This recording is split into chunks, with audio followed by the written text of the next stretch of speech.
Sir, क्या दलितों को यहाँ भी बोलने की इजाजत नहीं है? सर, अगर सबको 4 मिनट दे दो, मुझे दे दो। ये भेदभाव नहीं चलेगा दलितों के साथ। Time is 4 minute, don't waste. भाई सर, आप क्या करो अगर सबको 4 मिनट दिए तो? आप मना करो, मैं बंद कर देता हूँ इसको। क्या दलितों को सबसे आखिरी में नंबर मिलेगा? बोलने का मौका मिलेगा? क्या मजाक कर रहे हैं सर आप? श्री चंद्रशेखर आजाद। धन्यवाद सभापति जी। आज हम संविधान की गौरवशाली यात्रा पे जो 75 साल की बात कर रहे हैं, ये इनका काम है। माइक। धन्यवाद सभापति जी। आगे सर, आगे। आज हम संविधान की गौरवशाली यात्रा पे बात करने के लिए चर्चा कर रहे हैं। कल से ये चर्चा चल रही है सर। मैंने बहुत सारे दोनों पक्ष के और जितने भी हमारे मेंबर हैं सुना सर, उनको बड़े बड़े नेता हैं सर। इसके भाग 1 में लिखा हुआ है India that is Bharat, Hindustan नहीं लिखा हुआ है सर। लेकिन सारे नेता संविधान पे चर्चा कर रहे हैं, लेकिन हिंदुस्तान ही कहेंगे, भारत कहने की हिम्मत नहीं जुटा पा रहे हैं। ये बड़ा सवाल है सर कि क्या संविधान के हिसाब से बात रखी जा रही है। मैं धन्यवाद दूंगा फूले साहू बाबा साहब अम्बेडकर को और मेरे नेता मान्यवर साहब श्री काशीराम को। 25 नवंबर 1949 को संविधान को सौंपते हुए डॉक्टर बाबा साहब अम्बेडकर ने कहा था कि 26 जनवरी 1950 को हम विरोधाभास भरे जीवन में प्रवेश करने जा रहे हैं। राजनीतिक जीवन में तो हमारे पास समानता होगी, लेकिन सामाजिक और आर्थिक जीवन में असमानता होगी। क्या ये चुनौती आज 75 साल बाद दूर हुई है? भारत ने 26 जनवरी 1950 को संविधान लागू होने के साथ खुद को एक संप्रभु लोकतांत्रिक और गणतांत्रिक राज्य होने का ऐलान किया।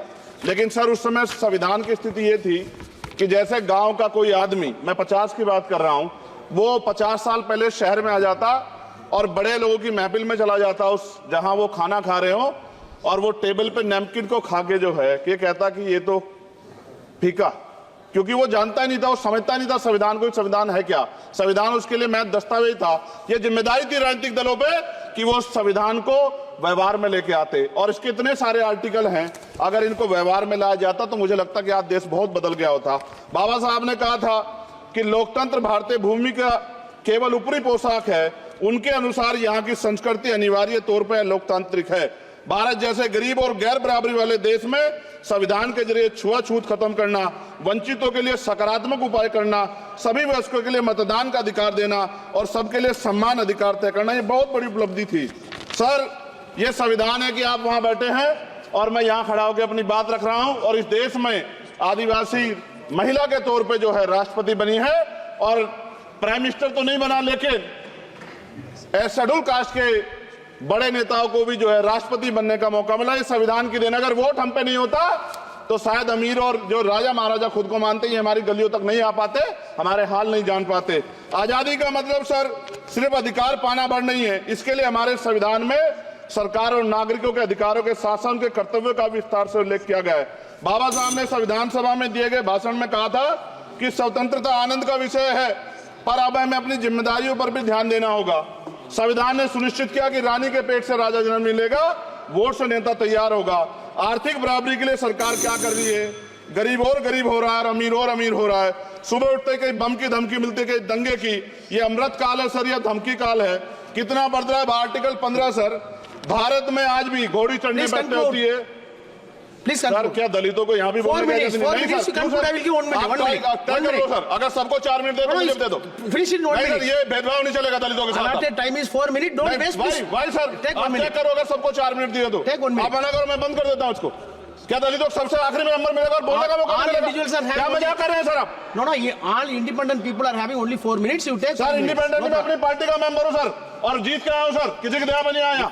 Take 1 minute and finish sir. कल भी बोले तो एक दलीय पार्टी के लोग, आप मौका दो सर। मूछे रखने पर हत्या होती है, महिलाओं पे, छोटे मासूम बच्चों पर रेप हिंसा होती है। एनसीआरबी का डाटा देकर डर लगेगा। यही 1 किलोमीटर में संविधान को जलाया गया, और महाराष्ट्र के परभनी में अभी भी संविधान को नष्ट किया गया, उसकी कॉपी को। आर्टिकल 25-26 में संविधान में सभी को धार्मिक आजादी। कहाँ है दलितों की, मुसलमानों की, जैनों की, बौद्धों की, ईसाइयों की? छत्तीसगढ़ में सतनामी समाज को संविधान की अपनी धार्मिक आजादी के आधार पर जो है उनको अपमानित करके जेल में बंद कर दिया। संभल, अजमेर, अयोध्या सब इसका उदाहरण है।